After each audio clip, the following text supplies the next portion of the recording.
انسان کی زندگی کا مقصد کیا ہے؟ ہم سب کی زندگی کا ایک مقصد ہے. بے مقصد انسان پیدا ہی نہیں ہوا ہے. اس کا ایک مقصد ہے، اس زندگی کا ایک ہدف ہے، ایک مقصد ہے.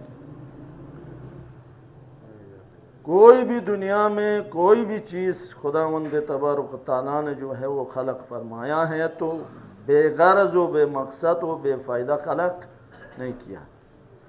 ہاں، کسی کا فائدہ میں نہیں جانتا ہوں. یہ ہیں وہ پہاڑ کے اوپر ایک درخت ہیں، اس کا فائدہ میں نہیں جانتا ہوں، تو میں یہ سمجھتا ہوں اس پہاڑ کے اوپر جو درخت ہے وہ کیا فائدہ اس کا، چونکہ میں نہیں جانتا ہوں.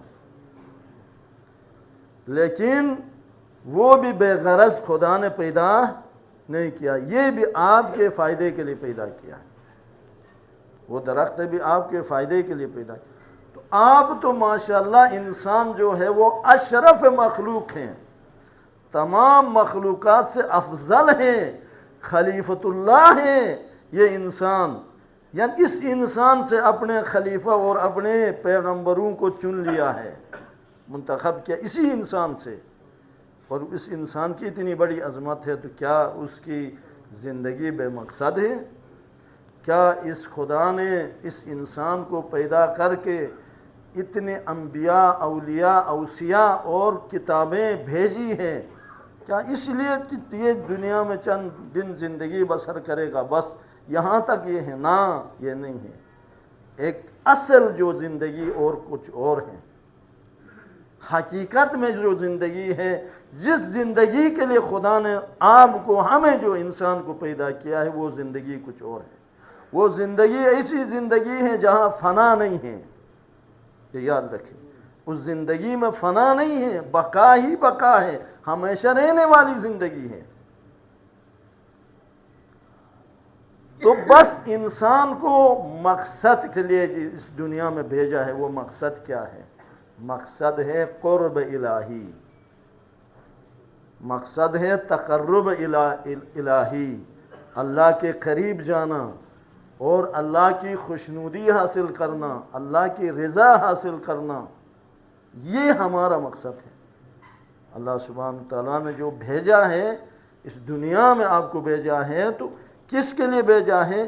قرب الہی حاصل کرتے ہوئے، یعنی اپنی زندگی کو کامیاب بنانا ہے. آپ نے اپنی زندگی کو بامعنی بنانا ہے، آپ نے اپنی زندگی کو بامقصد بنانا ہے. آپ نے یہ آپ ہماری زندگی ہے.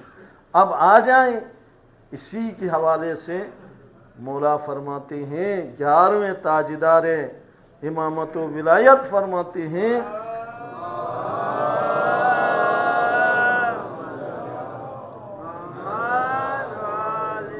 اورع الناس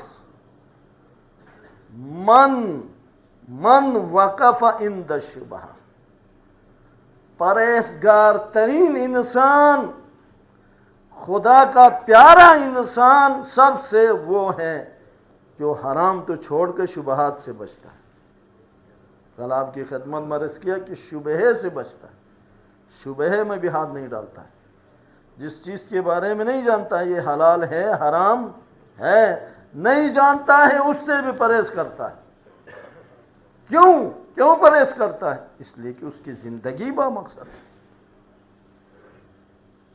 بے مقصد زندگی نہیں گزارتا ہے، وہ بامقصد زندگی گزارتا ہے. بامقصد زندگی یعنی خدا کی خوشنودی اور اس کا قرب حاصل کرنا، وہ مقصد ہے. تو بس جہاں پر بھی یعنی اس سفر میں، اس ارتقاء میں جو بھی چیز رکاوٹ بننے کا احتمال ہے، اس چیز کو ترک کرتا ہے. وہ اس چیز کو کیا کرتا ہے؟ چھوڑ دیتا ہے. یعنی شبہات جو ہے اس سفر میں، اس نورانی سفر میں رکاوٹ ہیں، شبہات حرام رکاوٹ ہیں، لہٰذا اس کو بھی کیا کرتا ہے؟ وہ چھوڑ دیتا ہے. ایک یہ ہے، ایک اہم جو چیز ہے وہ اس کی طرف آ جائے، وہ یہ خداوند تبارک و تعالیٰ کے جو کمالات ہیں، وہ چونکہ تمام کمالات کا وہ مالک ہیں، اور ان کمالات کا سرچشمہ یہاں سے ہے، تو تمام کمالات جو پروردگار الہی میں جو کمالات ہیں وہ کمالات ذاتی ہیں، وہ ذاتی کمالات ہیں، اس کے ذات سے الگ نہیں ہے۔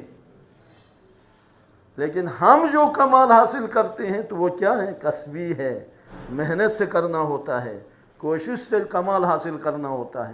ایسا نہیں ہے کہ جو ہے وہ خدا نے کسی کو جو ہے ذاتی طور پر جو ہے پرہیزگار بنایا ہو، ایسا نہیں ہے۔ پرہیزگاری حاصل کرنا ہے یعنی محنت کے ساتھ پرہیزگاری حاصل کرنا ہے۔ پرہیزگاری حاصل کرنا ہے کس کے ذریعے سے؟ محرمات سے دور رہیں اور واجبات کو انجام دے دیں، نواہی سے پرہیز کریں، اوامر کو جو ہے وہ کے سامنے سر تسلیم خم ہو جائے۔ اس کو کہتے ہیں پرہیزگاری ایسی حاصل ہوتی ہے۔ آپ کو آپ کے جو فرائض ہیں اجتماعی انفرادی جو اللہ نے آپ کے اوپر فرائض عائد کیا ہے، ان فرائض کو آپ انجام دے دیں، ادا کریں، آپ پرہیزگار بنیں گے، آپ متقی بنیں گے، آپ اللہ کے پیارے بنیں گے، اللہ کے خاص اور خاص بندوں میں شامل ہوں گے۔ یہ مقصد ہے اس سے انسان کی زندگی کا۔ یعنی امام فرماتے رہے اورع الناس، پرہیزگار ترین انسان وہ ہیں من وقف عند الشبہات، شبہات بھی یعنی انجام نہیں دیتا ہے، حرام حلال ہے کے بارے میں نہیں جانتا ہے، یہ حلال ہے نہیں ہے، انجام نہیں دیتا، چھوڑ دیتا ہے، ترک کر دیتا ہے۔ بسا اوقات ایسا بھی ہوتا ہے، مثلا راستے میں سے کوئی پیسہ مل گیا یا کوئی چیز مل گئی راستے میں، تو آپ کو حکم نہیں ہے کہ آپ جو ہے فوراً اس کو کھائیں، وہ مل گئی ہے ٹھیک ہے، نہیں، شرع نے آپ کو جو ہے اس کا بھی کوئی اصول بتایا ہے، کوئی قوانین بتایا ہے، ان قوانین کے تحت آپ نے عمل کرنا ہے۔ اول تو یہ ہے وہ چیز نہ اٹھائیں، آپ کی ذمہ داری ہی نہیں ہے اٹھانا، بہتر یہی ہے۔ کوئی چیز آپ نے دیکھ لیا راستے میں تو آپ نہ اٹھائیں، چھوڑ کے چلے جائیں۔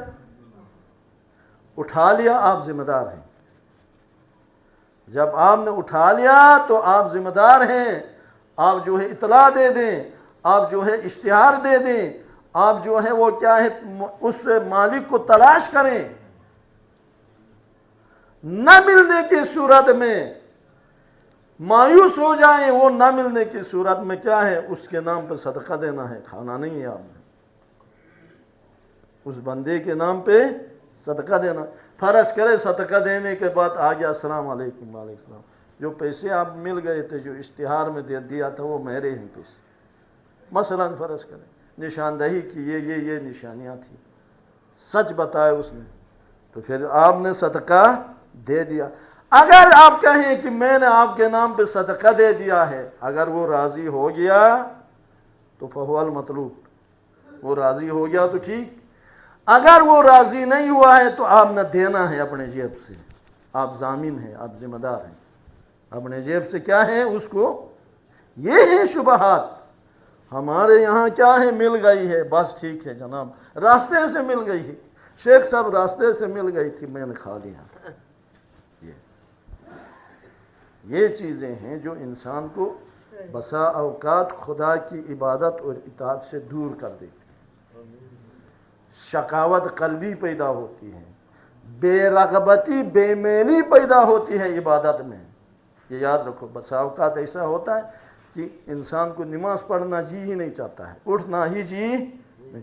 یاد رکھو کوئی پیٹ میں کوئی شبہ گیا ہے، پیٹ میں کوئی نہ کوئی شبہ گیا ہے، کھایا ہے میں نے، کوئی مجھے پتہ نہیں چلا، اس کا ذاتی اثر ہے۔